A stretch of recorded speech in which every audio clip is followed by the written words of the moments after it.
লাভ করেছে।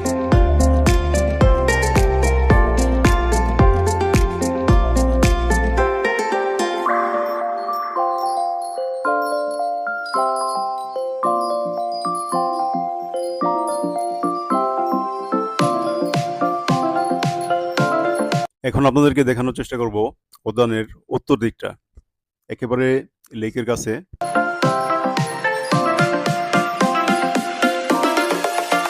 আমরা চলে এসেছি একেবারে লেকের কাছাকাছি। এখানে মানুষজনের সমাগম অনেক বেশি। এখানে অনেক ধরনের বিক্রেতাদেরকে দেখা যাচ্ছে বিভিন্ন ধরনের আইটেম বিক্রি করতে। সমাধিতে প্রবেশ করার জন্য লেকের মাঝ বরাবর একটি সেতু তৈরি করা হয়েছে। সেতুটি অত্যন্ত নান্দনিক এবং চমৎকার ডিজাইন। এটার পুরো পাটাতনটা করা হয়েছে